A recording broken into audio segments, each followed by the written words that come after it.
the realization that leadership is mainly about people. Work happens through people. Outstanding work happens through inspired people. That was a lesson I learned. I didn't go in believing that. I thought, running a company is like a game of chess. You make all the right moves. If they're strategically sound, the organization would thrive. If you tell people the logic of what you were doing, they'd buy into it and fall into line. I wish that were the case. Well, then we would just write emails. We stay at home and say to people, please do this and please do that. And they would say, you'd say, here's why. They'd say, it makes sense, and they would go do it. But let's do it, right? It doesn't work that way. It does not work that way. So after 3 months in this new job, my chairman, CJ van Jaarsveld, called me into his office and said, tell me, what surprised you in your first 3 months? And I said, CJ, I thought this was like a game of chess, just making the right moves, an intellectual thing. What surprised me is how much time I've needed to spend inspiring people, engaging them, making them feel important, building up their career and their own development. And that's taken more than 50% of my time.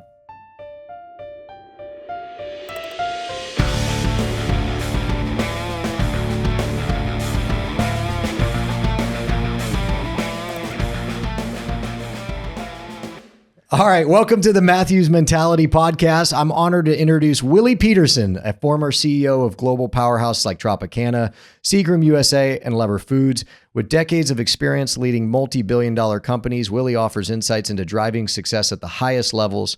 Now a professor at Columbia Business School. I almost went to Columbia. I could tell you that story later. Okay. He specializes in strategy and leading change. His groundbreaking strategic learning framework is widely applied in Columbia's executive education programs and by major corporations. Willie has also served as a trusted advisor to organizations such as Boeing. They need more of your advice, all right? Because I don't think they're, I just read an article today. They're struggling. So maybe you get back to advising them. ExxonMobil, Novartis, SAP, and even the Girl Scouts of the USA, amazing organization and greatest cookies on the planet. Thin Mints cooled in a refrigerator. You can't beat it. He is the author of 3 books and numerous articles. Willie's latest book is Leadership, the Inside Story, time-tested prescriptions for those who seek to lead. Join us as we explore his extraordinary career and lessons he's learned about leadership and vision. Willie, welcome to the show. Thank you, Kyle. Good to be with you. I appreciate you making the commute over from the Upper East Side. We're here in New York City. Beautiful December day. It's not unusual. Too cold. Yeah, it won't last long. The winter will redescend. It will redescend. Yes. Now, let me just dive into this.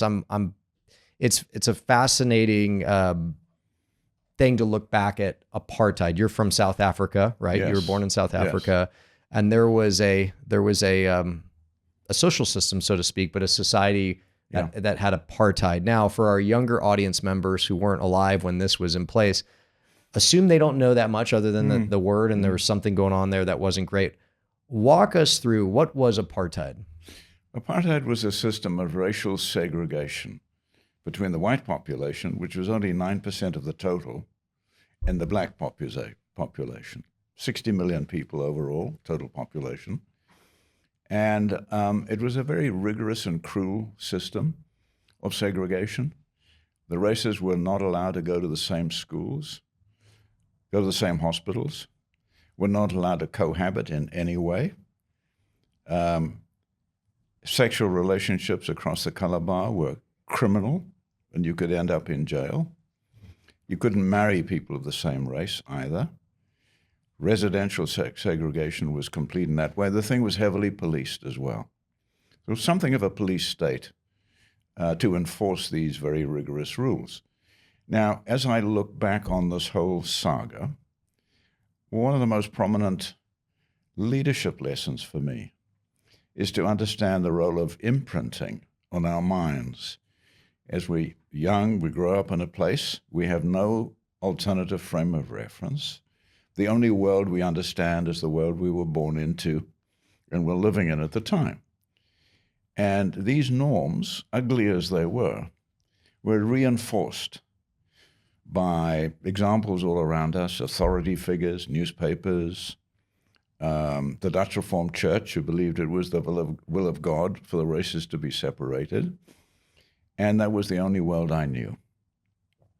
It was over time, when I began to see other frames of reference and explore other alternative ways of living, that I began to re-examine this. It reminds me of Alvin Toffler's great formulation about learning.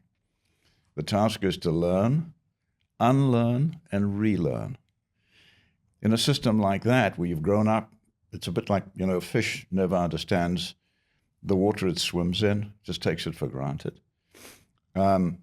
It was a series of experiences over time that led me to understand that this was repulsive, wrong, morally wrong, and caused me to leave the country and live elsewhere. I'll tell you a pivotal experience. I practiced law in South Africa, and I was given a number of cases to handle of families who were ordered to separate. Kids go to separate schools. They were in the same schools, go to separate schools. People who were married being told that their marriages were invalid. Because they were different races? Because they were different races. Okay. So I had about 5 or 6 of these cases. There was a committee, a commission, if you like, that looked at these cases and had the authority to make findings. And there was only one appeal, and that was to the Minister of the Interior. So I had to take these clients to be examined, if you like, by this race classification board, and witnessed, as an attorney, these people being examined like laboratory specimens, pencil put into their hair to see how crinkly it was, skin tone tested, people using magnifying glasses and so on. The people completely being degraded and humiliated in this kind of way. And that was, if you like, the final episode in my learning, where you go from looking at a situation of groups being treated unfairly to the understanding that groups consist of individual human beings. And this, for me, was kind of the major turning point in my perspective. And literally that night, I discussed with my wife and said, we need to leave this country. It is intolerable to live here, and we can't raise a family in a place like this. What year was that? That was in the late 1960s. We're going back a long time. So late this 19... apartheid system, by the way, kind of existed since 1948. 1948, and Yes. it continued to exist. Was it early 90s? I'm trying to think, when did it formally fall? It was Nelson Mandela. Ultimately, who negotiated against all the odds. You can imagine the accumulated rage. And he was in prison for quite some time, right? 27 years. Yeah. He was on trial for sabotage. He was one of the opposition fighters. He was actually sentenced to life imprisonment. He didn't know he would only be in prison for 27 years. Only, right. But during his time in prison, he studied, he reflected. He felt, of course, a lot of anger, resentment, and began to work on himself and realized that if he ever got the opportunity to be free and lead a peaceful transition against all the anger that had welled up amongst the black population, the first thing he would need to do is to change himself. And so he learned the Afrikaans language, which was the language of his oppressors. Which is the Dutch, right? Okay, it was derived from the Dutch. Yeah. Exactly. He learned their language. He spoke to the guards in their language. He had this philosophy that said, if you speak to somebody in a language he understands, it goes to his head. If you speak to them in his language, it goes to his heart. And to appeal to their heart, he spoke in Afrikaans. He talked to them about rugby, which was the Afrikaner game, their pride and joy. The black African population always cheered for the opposing side, This was a hated team of white, a kind of a symbol of white supremacy. He spoke to them about rugby, took an interest in the game. When the opportunity came through a lot of pressure, economic sanctions and other pressures, and he got released and negotiated the transition to a peaceful democracy.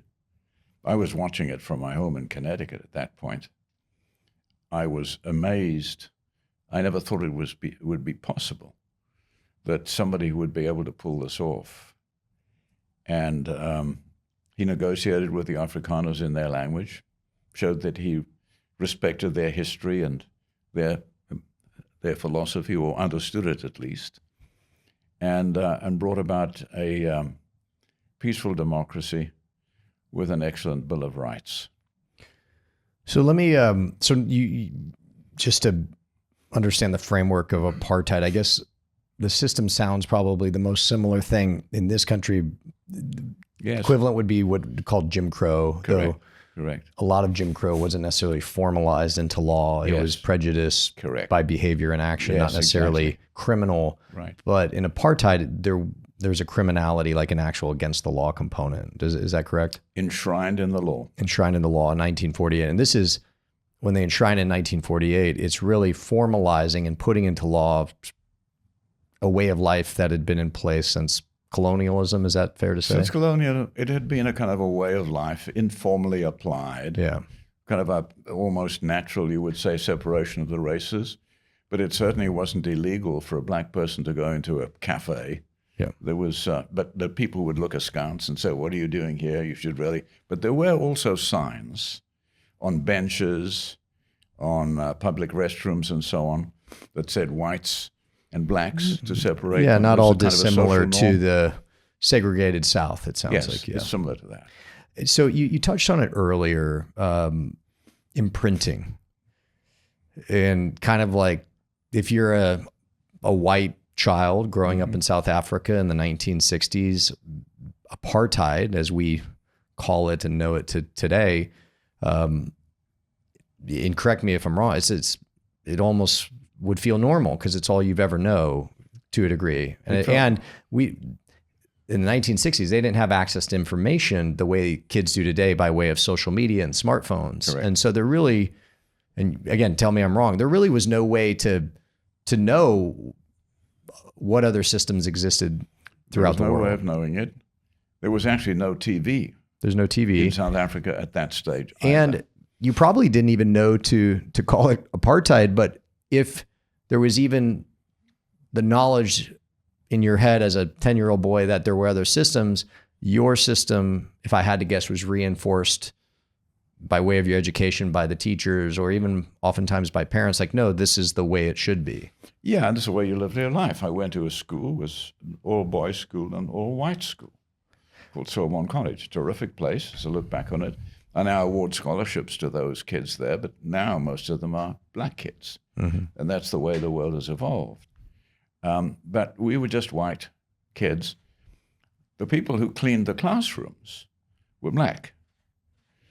The students were white. What we were taught, and this was reinforced by my parents at home, is to always show respect to the black people. Now, here's the interesting thing. Black people would call the whites baas. That's the Afrikaans word for master. And as a young kid, I was called Basi, young master, even by somebody who might be 60 or 70 years old.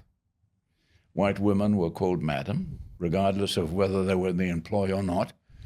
So there was this built-in, almost kind of layering of society. Like a hierarchy. Yeah, a hierarchy. That's the way you grew up. And then I was always told, you have to be respectful, you have to be courteous, etc. In your opinion, is that the case with most white Afrikaner kids? Are they taught by their white parents, hey, even though there is a caste system and this is the way it is, you still should be respectful of black? Or yes. Okay. Yes, but just as it happened in the South, if there was a bit of kind of uppity behavior, then the whites would turn on them immediately to say, hey, know your place. How long, And you touched on a very seminal moment for you when you were, it sounds like a lawyer representing these families and having to take these people, maybe children, for some form of racial examination. Correct. But let me go back in time a little further. How long into your childhood, into your life, were you really like, hey, yeah, this is normal? And when was the first time like you even had an inkling like, man, this doesn't feel right? 2 stages, Carl. Mm-hmm. First, when I went to college in South Africa, I became the head student of the university I was at. And you go to college at 18, roughly, or is it? I went at, the age of 18 to college. Studied law in South Africa prior to getting a Rhodes Scholarship and going to Oxford in England.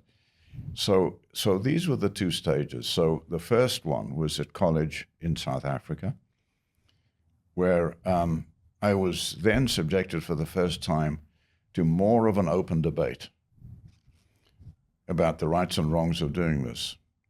I had friends who studied political science, for example, and began to discuss. I was studying law, and they began to discuss other political systems and issues of democracy and full representation of voters, et cetera, and that true democracies are built from the ground up with everybody being represented. But then was reminded that even at the dawn of democracy, there were qualifications. Even here, when they, in the original founding fathers, I think there were property requirements. You had to be my understanding as a real estate guy, you had to be a real estate owner. Right. So yours is a very ancient tradition. Yeah. So this was regarded as one of the qualifications that seemed to be justified, if you like. But it made me stop and think about the merits of that.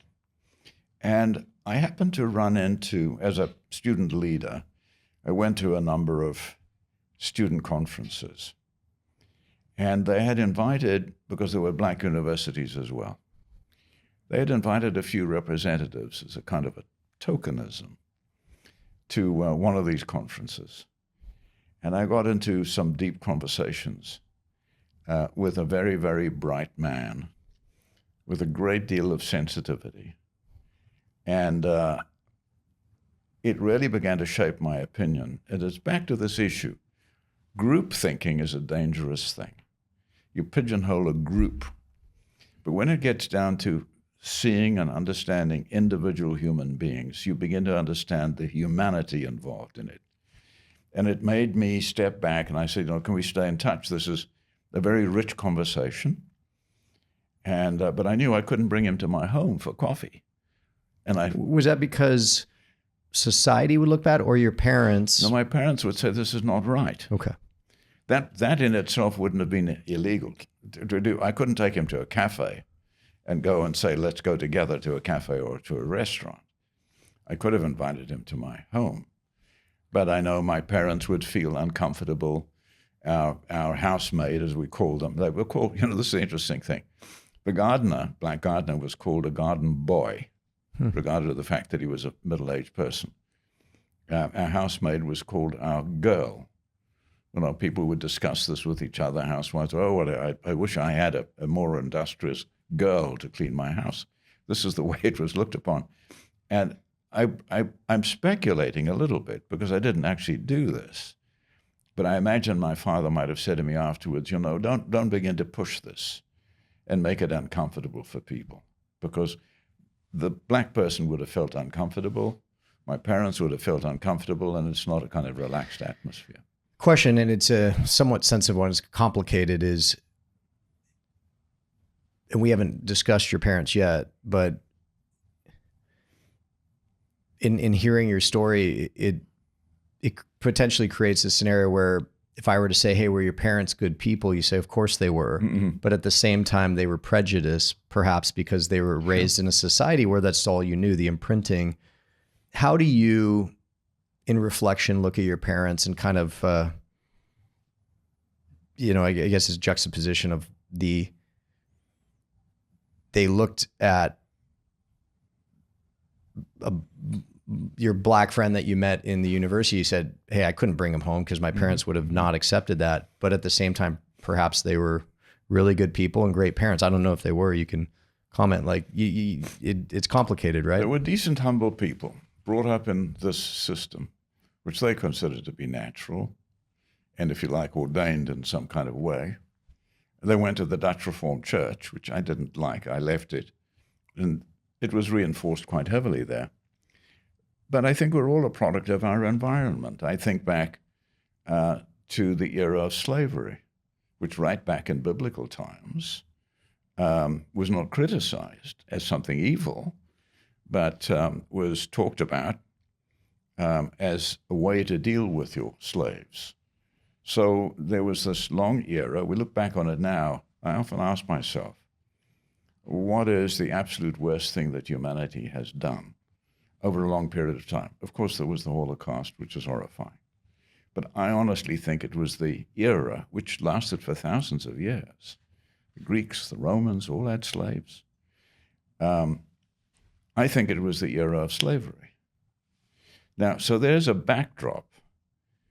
And we're all, so apartheid was not quite slavery. You didn't own your servant. You paid them and you gave them lodgings and so on. But it was, if you like, a linear extension of this notion of a hierarchy. And it took humanity, society, a long time to deal with it. I don't think we've overcome it yet. What we have gotten rid of is entrenching the system legally. And that, for me, was a major transformation. And I think Mandela has to go down as one of the great figures of the 20th century. And along with people like Churchill, Martin Luther King, and onwards, for achieving that transition.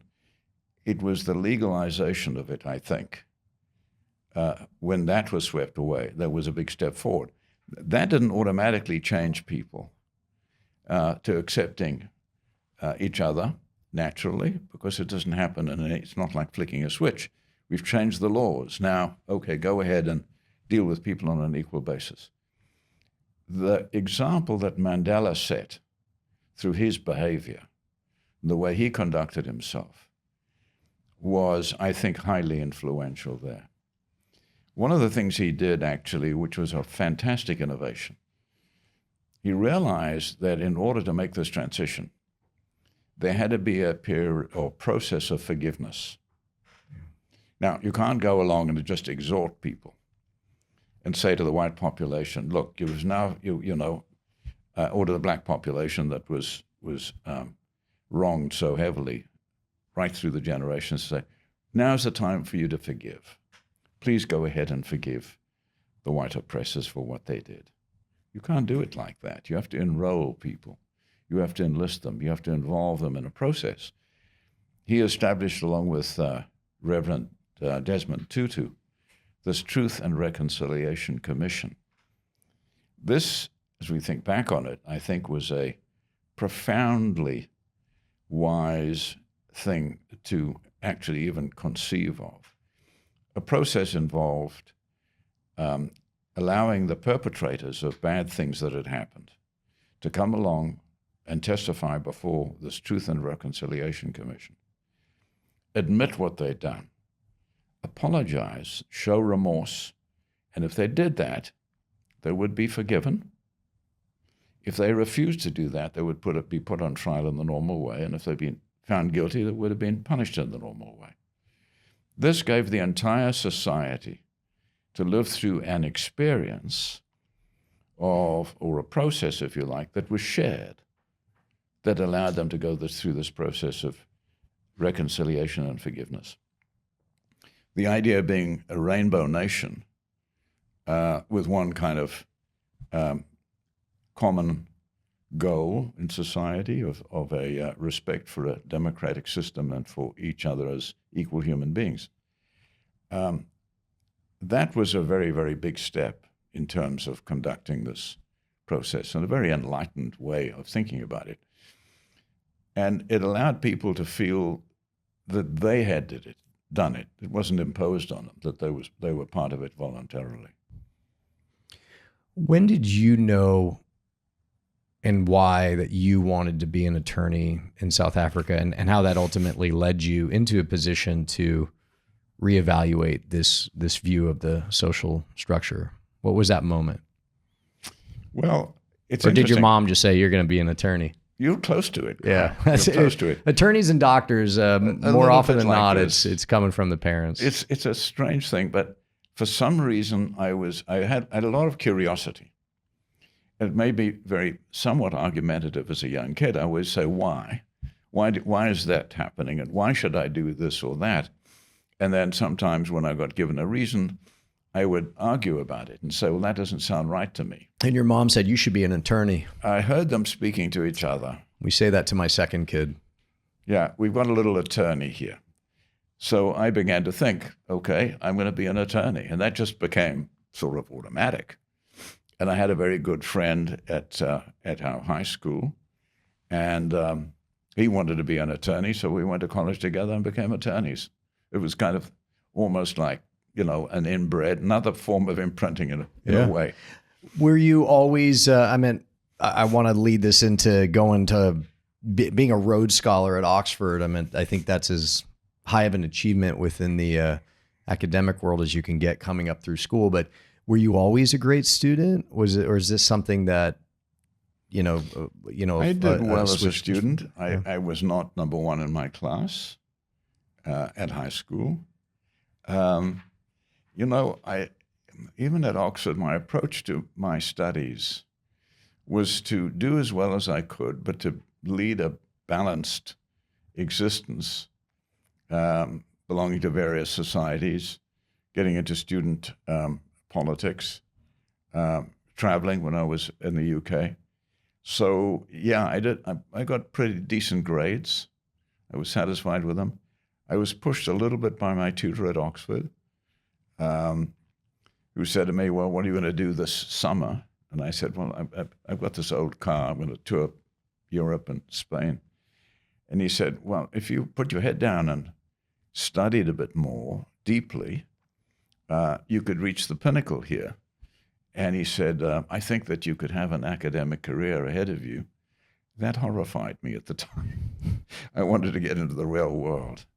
So I went on my tour in my old car. It was the 1934 Austin at the time. And we chugged along, three of us, and went on this tour. So I kind of balanced it out. I did, I got decent grades, but they weren't actually the top of the tree. What did you do when you finished with school? I then went back to South Africa. We had a discussion group at Oxford of South Africans, South African Rhodes Scholars who were there, and began, because this was, if you like, back to this issue of imprinting. This was the first time I'd looked at the situation from a distance and from the outside in. And as a kind of an intellectual process, this taught me something about how to truly understand something, is to extract yourself from it as far as you can, look at it from the outside in and as objectively as you can. We had a series of discussions on Sunday evenings about the situation in South Africa. We drank a bit too much beer at the time, but you're South African. It's part of the deal. That's right. And we wrote, we designated, individuals to write a think piece that we would then look at on a Sunday evening in terms of alternative political systems in South Africa. But we came to a conclusion. We weren't an official group, but we came to a conclusion that we needed to have some kind of foundation to our thinking. And we debated that, and the foundation we arrived at is that the current system was immoral, wrong, and had to be changed. So we built all of our alternative scenarios based on that foundation. How shocking was it to you, again, imprinting, growing up in the system, and maybe you had an inkling that there was something wrong or something off about it, but when you moved to England to study at Oxford and you land in the UK and you start going about your daily activities, and there's different races there, and again, I didn't live in England in the 1960s, but like generally much more equal in terms of how they're treated than in South Africa, right? Yeah. So I went from You get my question? from an all-white university. I'm sure there was still racism in England, but not apartheid, and it's very different than maybe what you had experienced. Completely different. And they too were going through a transition. It's an interesting thing about the UK. The UK, or Great Britain, colonized various countries, India, Pakistan, amongst them, South Africa. And what began to happen then, and is intensified now, is that India is being colonized by these places. So a lot of Pakistanis, a lot of Indians, a lot of West Indians have come to the UK. And of course, they are black people. They're members of the Commonwealth, so they've got preferential treatment. And this is a process as well that people have gone through in the UK. It was at the beginning of that when I was at Oxford. But we had Rhodes Scholars who were black and Indian. And I met some of the most brilliant people I'd ever met. The Indians are it just happens to have, I think, an intellectual culture. If you think about what the Indians have achieved, apart from being Prime Minister of the UK, one of the Indians, the head of Microsoft, the head of Google, or Alphabet as it's called, on average, head of IBM. On average, They've Indian excelled. immigrants do very well here. They do extremely And well. probably the same. Surgeons, right? Not very few lawyers I've noticed. I don't know why. I don't know what in the real estate, but it's an amazing thing. So even there, They're so smart they realize don't be a lawyer. No. could be. Yeah. So okay, so it was a shock. It was different. Yeah, it was different, and it was very enriching.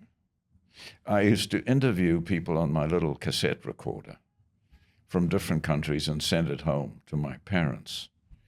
And of course, and I would say, I'd like to. I met my first Russian, because of that, with Iron Curtain and all the rest of that after the war. There was this Russian, and I was delighted to interview him, and a few other people who came from different countries and were people of color.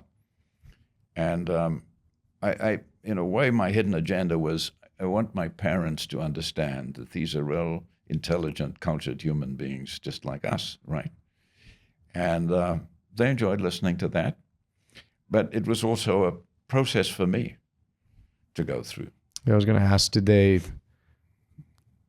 maybe they enjoyed listening to it, but especially with the people of color you interviewed, did they dismiss that? How did they? No? No, I got little messages back to say, that was really fascinating. Thank you for sending that. Oh. Isn't that interesting? And it's back to the question you asked about my parents. Mm-hmm. Very humble people. My father was a station master on the railway system. And when the time he left high school, he never went to college.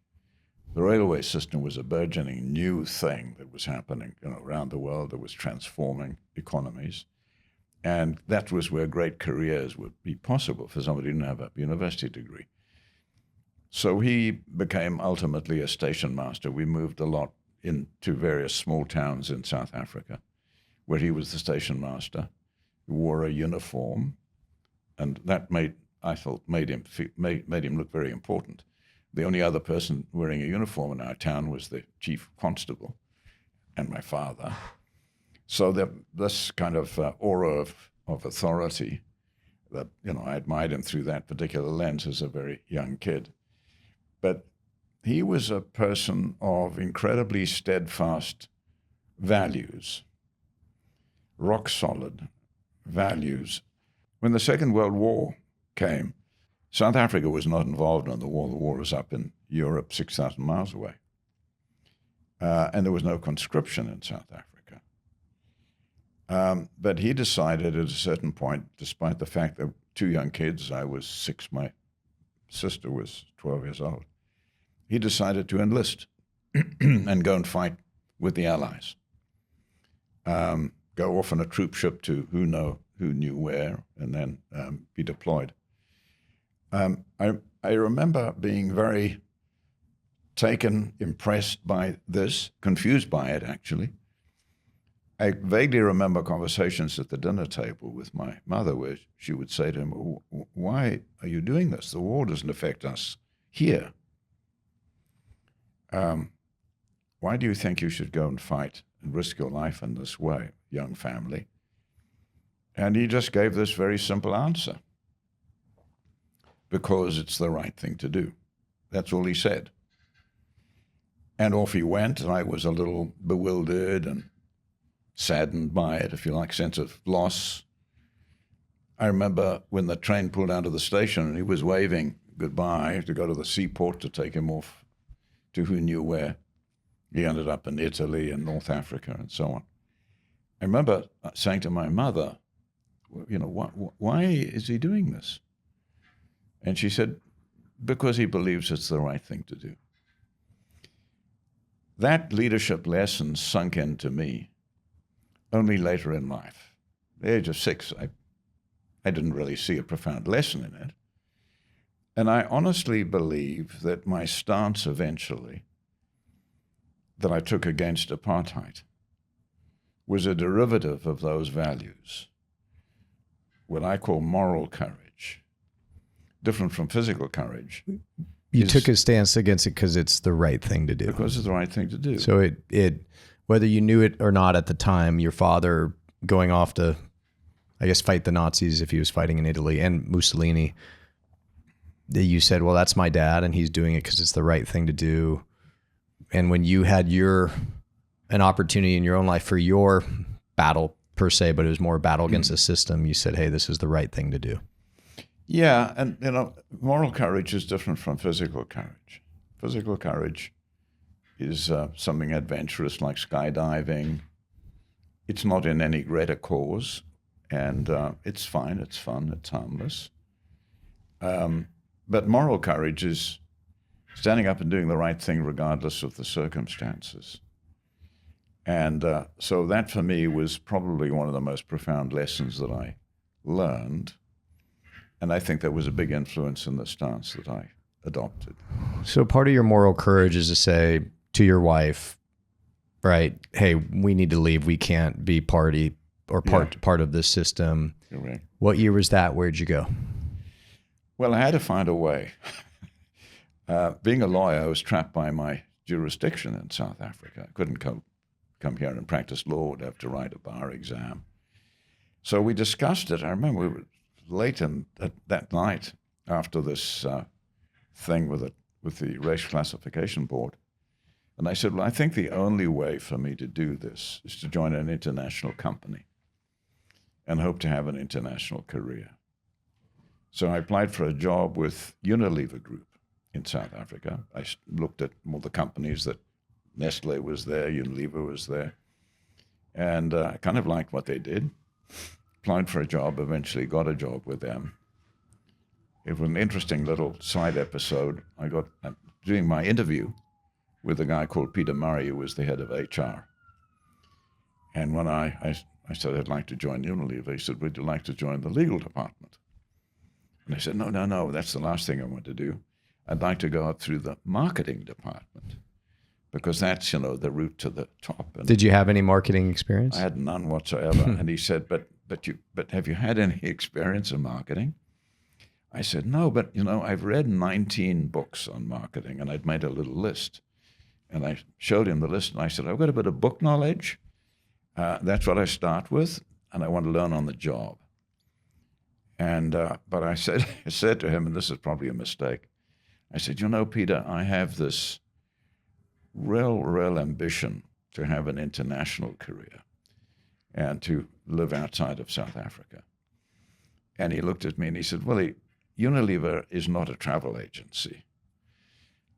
I laughed and said, I'm sorry. I mean, totally transparent. That is a motivation, but no doubt you would do it on merit. I would earn it. I hope I will. And if it doesn't happen, that will be on merit as well. Your decision, but I'm just being honest. Anyway, I got hired. I went to the marketing department and I progressed rapidly. It was something that suited me very well, I found. I'd been in leadership positions before as a student and had this thirst, if you like, to develop a leadership role. And then from there, had an international career working in the UK, Holland, Australia, then ultimately here. For the audience's sake, what did Unilever do at the time? Unilever was a branded consumer products company across a wide range of products: detergents, household products, foods, tea, ice cream, and so on.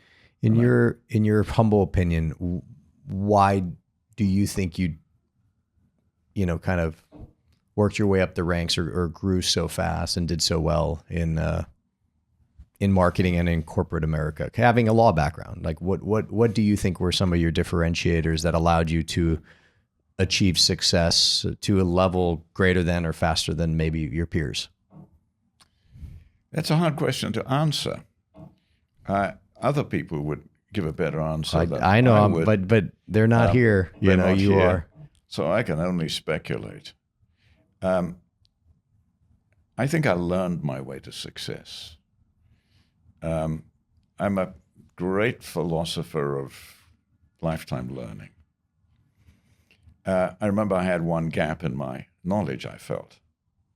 When I first got a CEO job with Unilever to run their foods business in South Africa, I'd had senior marketing roles up to then, but I didn't have any experience in finance. So that was a real gap. It worried me. How do I understand a balance sheet? What kind of ratios do I look at to understand the financial health of an enterprise? So I went to the chairman, CJ van Jaarsveld, and I said, look, CJ, I'm just going to be honest. I need a bit of help in closing this gap. And he said, sure, let's get you a quick education. He put me in touch with a senior finance guy who took me through the tortured details of accounting and left me stone cold. I know about double entry accounting. The Italians invented it, but I'm trying to think of what drives the economic engine of a business. How do I understand this? And so that didn't work very well. I noticed down in the ranks, about 2 levels down, an accountant called Norman Petty in my organization. I noticed how quickly he got to the core of an issue during meetings. His terrific take on how do we assess whether this is a financially sound proposition and so on. I thought, okay, I'm going to ask Norman. So I asked Norman to be my tutor, and we had a series of 2-hour sessions. I enjoyed it. I realized this is something I not only had an aptitude for, but really, really enjoyed once I began to understand it.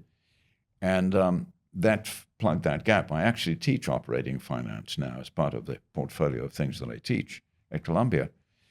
But I mention that only as an illustration of the fact that I was a very keen learner. I think that was a factor. The other factor was the realization that leadership is mainly about people. Work happens through people. Outstanding work happens through inspired people. That was a lesson I learned. I didn't go in believing that. I thought, running a company is like a game of chess. You make all the right moves. If they're strategically sound, the organization would thrive. If you tell people the logic of what you were doing, they'd buy into it and fall into line. I wish that were the case. Well, then we would just write emails. We stay at home and say to people, please do this and please do that. And they would say, you'd say, here's why. They'd say, makes sense, and they would go do it. But it doesn't do it, right? It doesn't work that way. It does not work that way.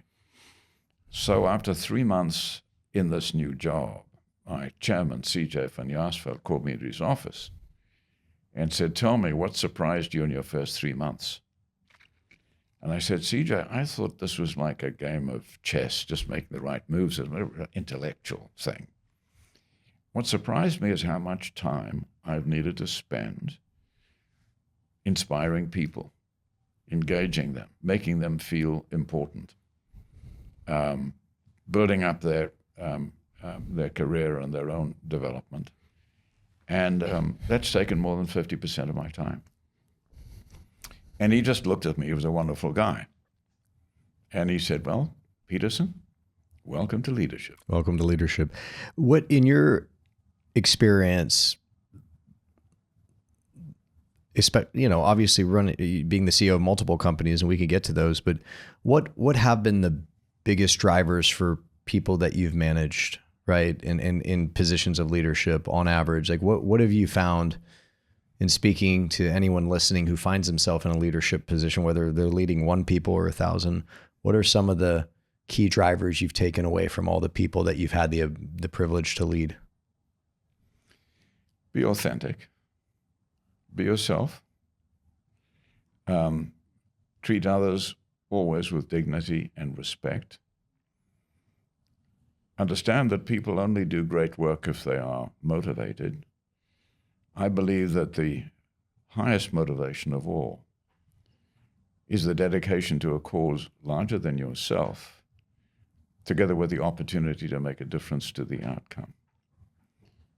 And I think if people are led that way, that here is an idea bigger than all of us, that matters and matters to others, matters to our own success and the health of our organization, and you have an opportunity to make a difference. I honestly believe there are always 3 questions in the minds of employees. First question, what are we trying to achieve, and why should I care? Second question is, where does my department fit in, and what's expected of me? And the third question is, how will we measure success, and what's in it for me? And the what's in it for me is very seldom money. It's meaning. It's a sense of purpose. So I honestly think that if we approach it in that way and understand that leadership is not about power, it's about service. It's not just about making a lot of bold decisions. It's making decisions with a clear sense of direction, at heading in the strategically correct direction. So I've developed I've refined it since I started teaching, but it was already in my mind as a CEO that leadership is a big subject. What does it mean? We need to deconstruct it in some kind of way. It has foundations, it has elements. If we want to improve, we must look at those elements that are the drivers. So I think there are 3 domains of leadership that help us grow as leaders and get good feedback. The first is personal leadership, which really means that we have deep self-awareness, a clear set of principles that govern our actions and inspire others. That's personal leadership. That's the starting point for me. That's permission to lead. And we need to be transparent about that and authentic. Second domain of leadership is strategic leadership, ensuring the organization has a clear sense of direction, a winning way, and a set of shared priorities for success. And the third domain is interpersonal leadership, the ability to bring out the best in others.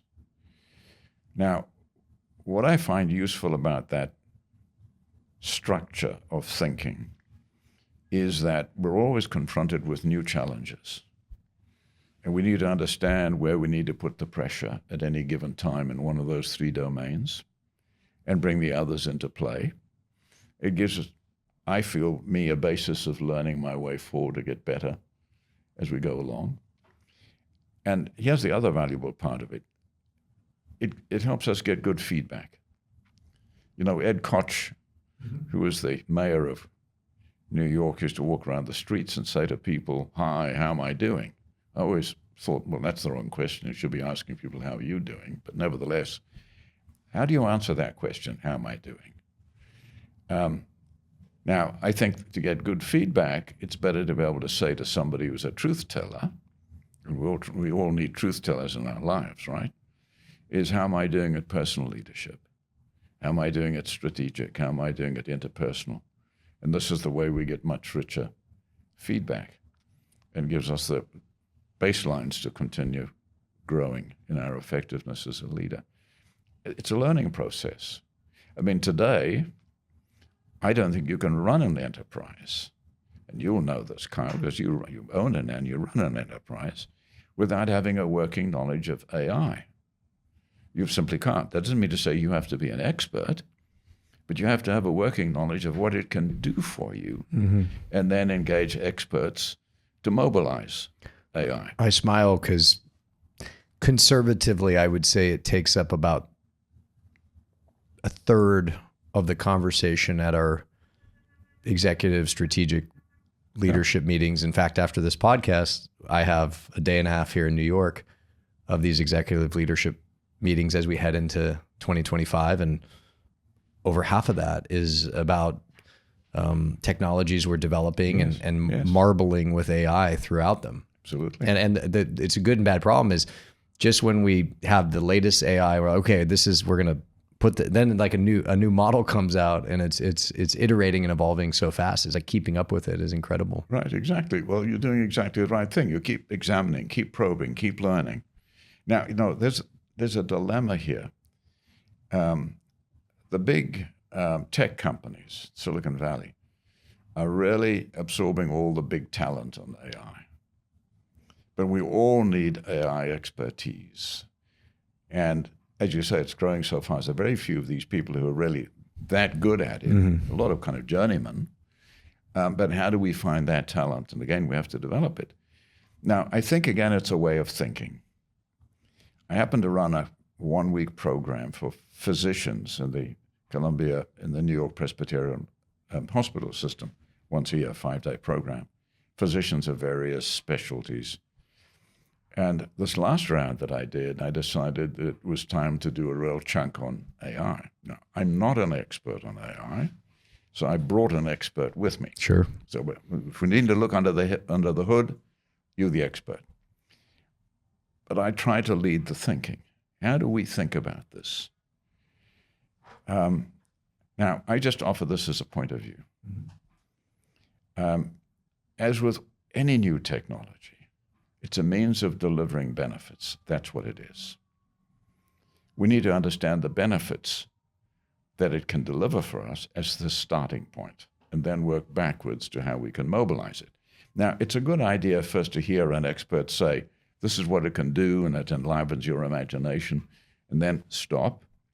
Now, what are the benefits that are most valuable to us that could be delivered by AI? Now, here's where we arrived at in this.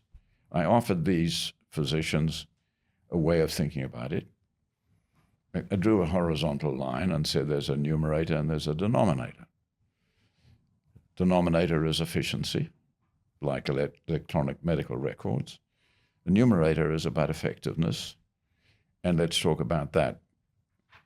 And I asked them these two questions. I said, tell me, have you ever come across a rare disease that you've never seen before, that you wish you knew more about, but realized that somewhere in the world somebody knew about it? Show of hands. Everybody said we've come across that, every single one of them. Second, there are thousands of clinical trials happening around the world.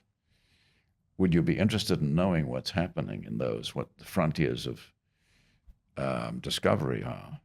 Love to know, but it's impossible to put your arms around it. Now, on both of those, AI can do that for you. Question is, are those valuable to you in your practice? Then I turned them loose and said, are there any other benefits that you think would be as valuable or more valuable than those? Because you've got to start somewhere, and you can't do everything at the same time. You've got to prioritize, but start with benefits. And their conclusion was, if we could do those two things and get our system to do the electronic medical records, which is also helpful, if we could really tackle those three things as a system, it would take us forward. Then the next question is, do you have the talent, the talent on AI to be able to drive that? And that's a big issue. Yes, we've got some people, but they need to up their game. But I'm not an expert on it. I'm a strategy guy, I'm a leadership guy, but I honestly believe in all of these things. And I always, when people mention acronyms, I say, well, an acronym, nobody buys acronyms to begin with. They buy benefits. So I draw 3 columns and say, acronyms on the left column. Middle column, what are the benefits these acronyms provide?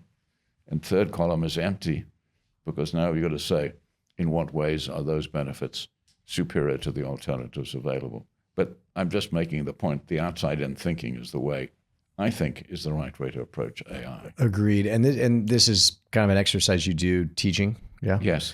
So let me tie that. Your first CEO job is at Unilever. What was the product? What was the product division? Foods. Food. Okay. Yes. Soups, margarines. How long were you at Unilever where you started in their marketing department and you became the CEO of their food platform? 6 years. That seems pretty quick. Yeah. Yes, I was told at the time that I was the youngest person to be given that position at that time. Why do you think that is? Why do you think you did so well and rose so quickly? They placed a bet. Yeah. I was 36.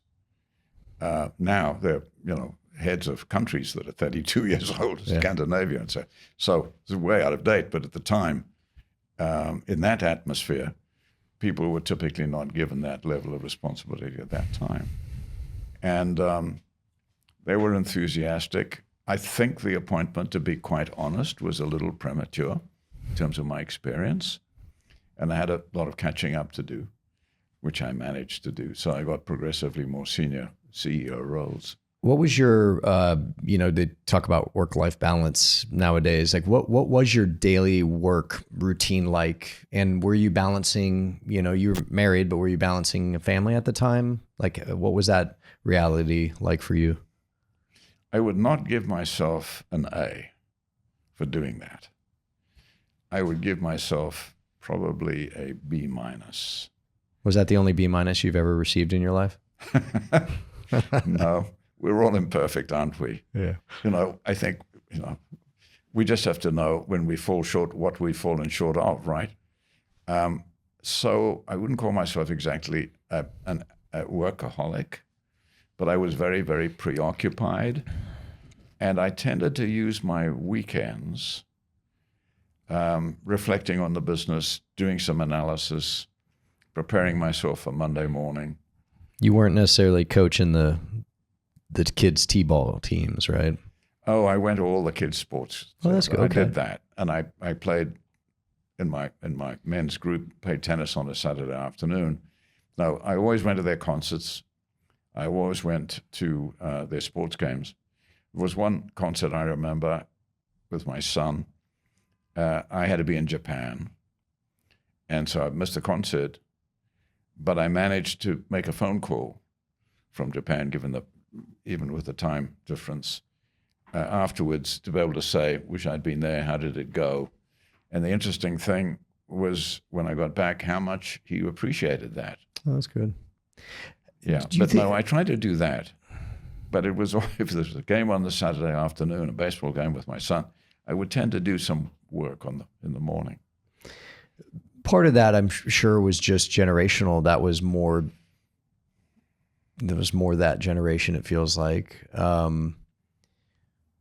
It's just, it's something that, and I'm sure you deal with this in teaching or get the question from students like, hey, how do you have this big career in whatever it is, let's call it business, right? But also not, spend 20, 30 years of your life basically working every second and wake up and yeah, you're the CEO, but you're like, where did it go? And that's something we not only have to address in our industry, because you got to work really hard, especially early on, but I think it's just every industry at this point. And so I'm always fascinated to not only get people's opinion on it, but really say, well, what was your life like? And there's no magic bullet, but what it really boils down to, Kyle, I think, is that there is no they in leadership. There's only what we will do, taking charge of our own lives. And we sometimes have that discussion. And my answer, not being an expert on work-life balance by any means, I'm not a good example, is you've got to take charge of your own life. It's your life to lead, and you have to lead yourself well. And wellness is a pretty important thing. I have now got 3 items in my little credo that I try to live by. One is never retire. Second one is never stop learning. And the third one is lead life at a reasonable pace. Now, this has become more and more important as I've grown older, because I realize I can only do so much. Energy is not the same as it was, somebody of your age. And that's hard to pull off. And if you don't lead life at a reasonable pace, you can't do the first two. You can't not retire and continue working. And you can't learn effectively. So pacing becomes a very, very important thing. I've tried it a bit late stage realization, if you like, but I've tried to take charge of my own life in that way. In focusing on your business career, what was the pinnacle for you in your opinion? Like, what was the biggest job you held? And when you were awarded that job, how did it make you feel? Did it validate all that hard work, that at times potential lack of balance? The hardest job that I ever had, and the one that gave me the greatest level of satisfaction when it worked out well, was when I sent my Unilever to the US to do a turnaround on their foods business that was suffering major losses. And I was told by the chairman of Unilever, asked to do this job. I'd been running the foods business in the UK up to then. He said, well, we've got the biggest market in the world, in the United States. We've got the biggest product category in Unilever, and we're making losses there. So I want you to go there and take a grip of this and turn that business into profit. And then he said something interesting. He said, I want you to realize this will be a very visible job, and your success will be very visible. So would your failure. You prepare to take this on. I was excited by the prospect. It was a Thursday night. He called me at home. And I said, well, when do you want me in the US? And he said, well, as soon as possible. And I said, well, I've got all these meetings and a budget meeting and this. And he said, actually, I want you there Monday morning. We've bought your ticket. And I said, well, it's going to be a bit. He said, Peterson, this is not a choice I'm giving you. If you prepare to do the job, you've got to be there Monday morning. Well, anyway, that was kind of a sudden thing. The first thing I did was the Thursday night, I sat in the living room with my wife and said, well, she was excited about the prospect of coming to America. I pulled out the Encyclopedia Britannica and began to read up. And I remember saying to her, do you know that California is the fifth largest economy in the world? Because the scale of everything here was my first kind of major realization. Anyway, I came out, I held this job for 6 years. And by the end of the third year, we'd managed to turn the company around into profitability. And it became the most profitable margarine business in the world at the time. So I took a lot of gratification for that. But, again, it was a lesson of unlocking that effort and commitment in others that made it happen. Leadership is a team sport. It's not a white knight just arriving on a horse and saying, I alone can do this. We've heard that phrase. No. There's never I alone can do it. You have to enlist people. You have to enroll people. You have to enthuse people. But you have to lead the parade. And you've got to be prepared to make decisions. There were a number of crossroads along the way. Should we do outsourcing of this? Should we close this plant? How should we redeploy our resources? What should be our key priorities? And all of those are obviously influential things on making this turnaround happen. So there were a number of crunch decisions where I remember sitting around the table and discussing with my executive team. I got McKinsey in to do some analytical work. My philosophy is never outsource your thinking to a third party. But if you don't have the capacity to do a lot of analytical work, get people to do it. And then we would sit there and discuss, and I'd go around the room, and eventually it would land in my lap. Outside of strategic decisions, you've touched on leadership and the different layers that are required to, in your opinion, be an effective leader. And obviously your experience suggests you know a little something about it. How would you describe your mentality in terms of your approach to your career towards leadership? And then what was a common mindset or mentality you saw within people that you led who did very well? It really comes down to being authentic and understanding that work happens through others. I remember interviewing somebody to be the marketing VP at this job that I've just described, which was a turnaround. There was a big appointment. The current marketing VP had not worked out. We had to part ways. And I recruited somebody, and he sat opposite me, and we were talking about his experience.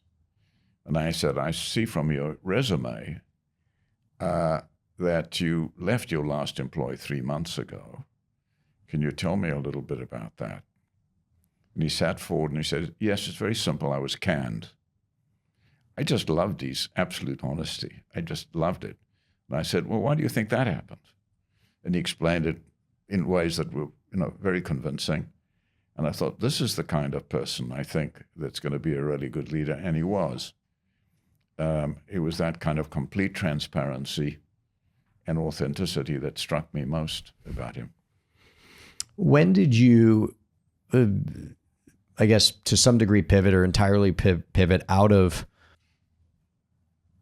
a corporate role into being a professor at Columbia? I think it was 1998, but like what was the driver for that to say, hey, I'm not going to as much do anymore as teach?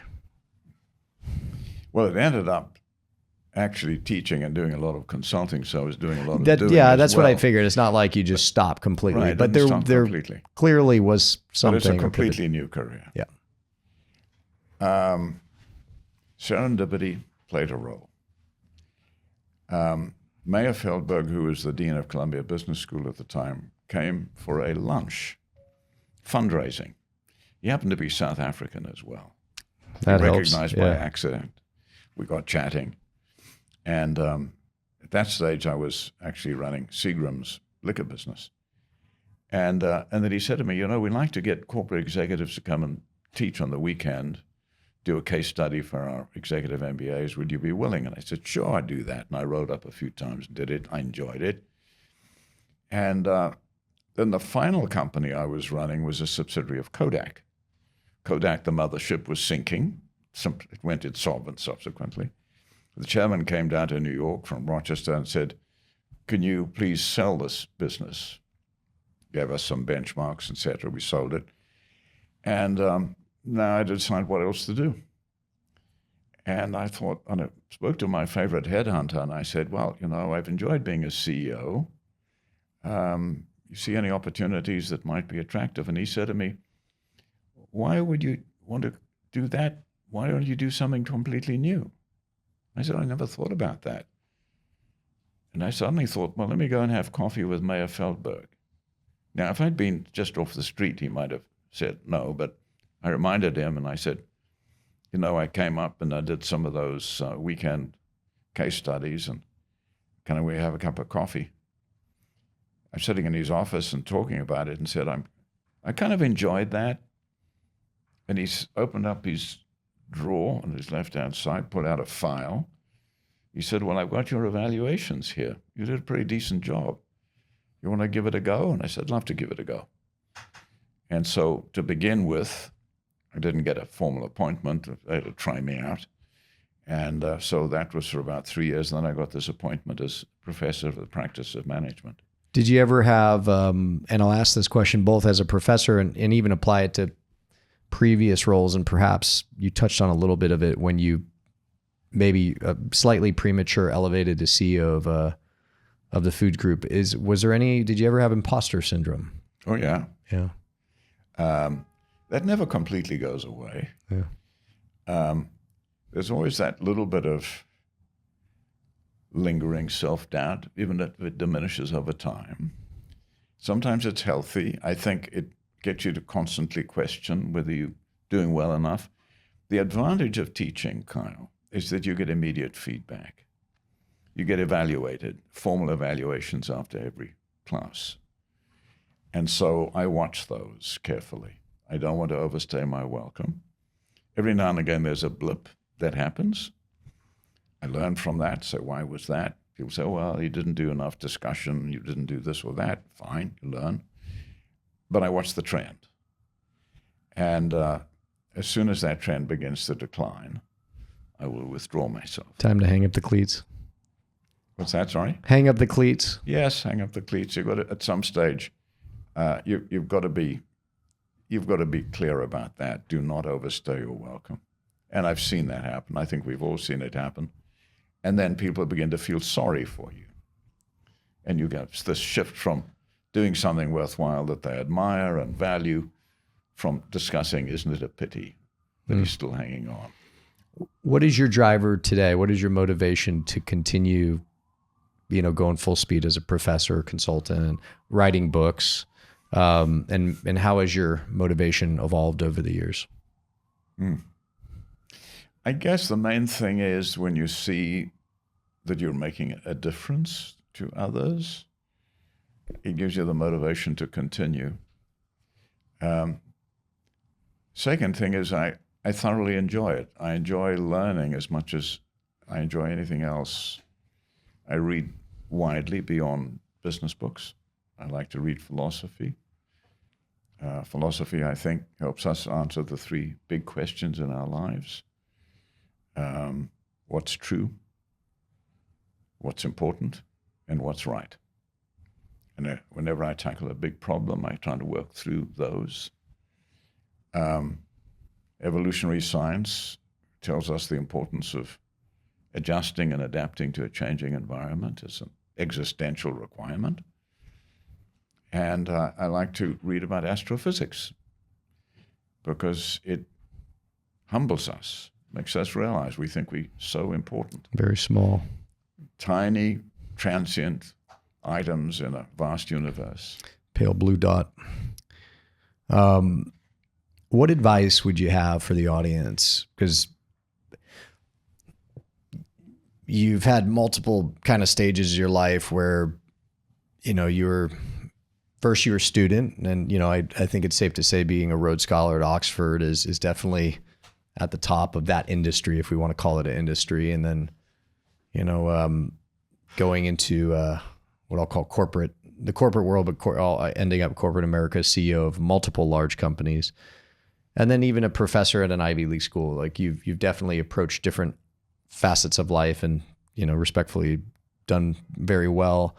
What advice would you have for someone listening? And maybe it's general advice, maybe it's specific to put themselves in a position to achieve what they want in life. Be clear about who you are. Everybody else is taken up already. And I honestly think it's really important when I talk about leadership of self as the starting point, is to really determine what are your basic principles and beliefs that guide your actions. Make them explicit, write them down. That then becomes a way for you to understand how you would want to lead your life. I think we all need to have a set of principles. They happen to be deep inside us. Probably, we haven't really formalized the definition of them. But when we take an action in response to something, it is a response that's derived from that impulse that sits there inside us anyway. I think being explicit about those, being principled, and I'm not talking about in a self-righteous way, but just understanding truly who you are, what drives you, knowing that we're all imperfect and we will fall short, but we must know what we've fallen short of. And I think let that govern what you do in life, what you deem to be important in life. And I think it's the critical driver of all your major life decisions. I asked this question earlier in a positive way of, what have been the common traits of someone who's done well that you've led? I'm going to ask it in reverse. What have you seen as the biggest reason, but like the biggest roadblock or hurdle commonly that you see in people who don't who don't get the promotion, who don't become the boss, who don't achieve success, don't do well in school, whatever it is. Like, is there a common thread there? Yeah, some things are more important than others. I think the most important thing, or reason why people don't excel, is they become self-absorbed.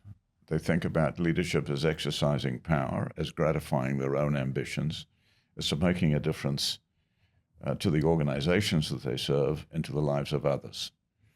So I think that being able to relate to that factor, it's not about you. Leadership is not about you. Leadership is making a difference to others. So that's one. Then you get a couple of other things that I think are hallmarks of leading well. One is outside-in thinking, understanding the external environment first before we take our actions. We have things that dictate what we do, and they exist outside the boundaries of our organization. It's the marketplace, it's the customers that tell us what we should do internally, outside-in thinking. That's the Darwinian imperative.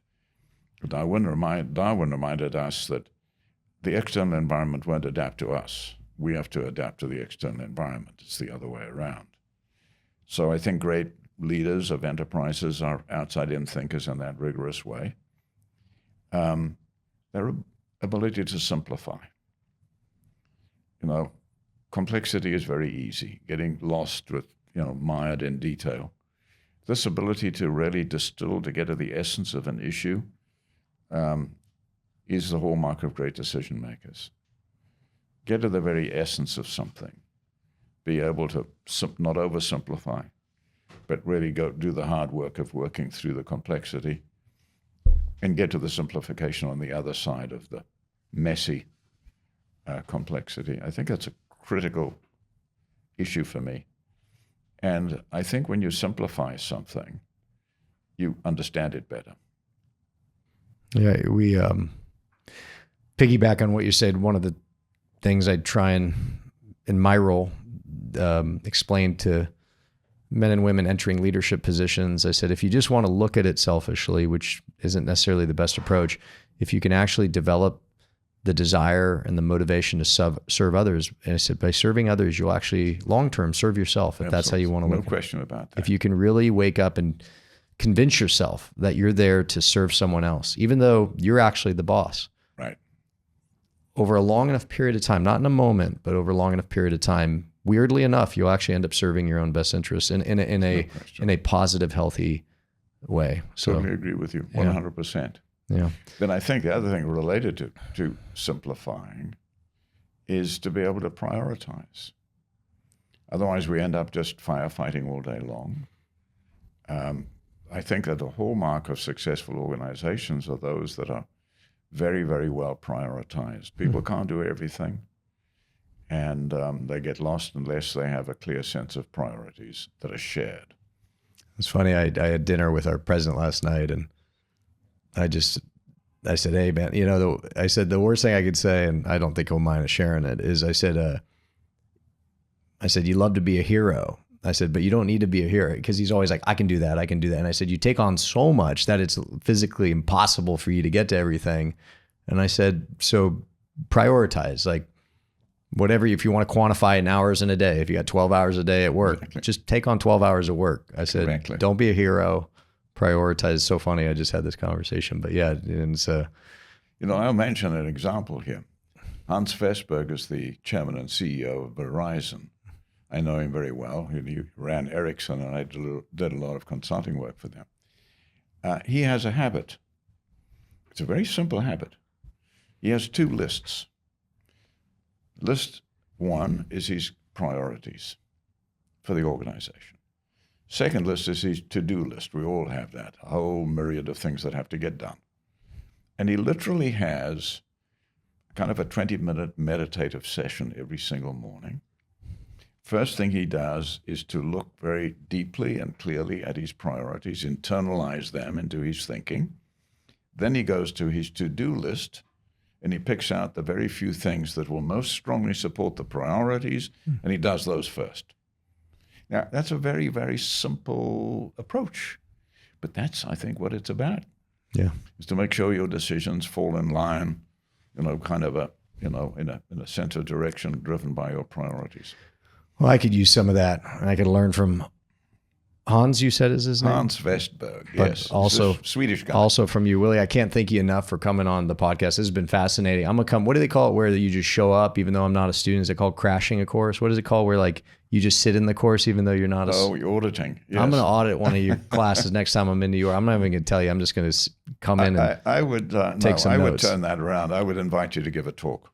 I got imposter syndrome. I don't think a bunch of Ivy League kids want to. You'd be great in the classroom. I appreciate that. Well, we can. Well, you guys like beer. We can talk about that over a beer. But I really appreciate it. Thanks for making the trip over. This was great. Of course, appreciate it. Thank you. I enjoyed it. Thank You you, too. Kyle. Give you one more night to get this.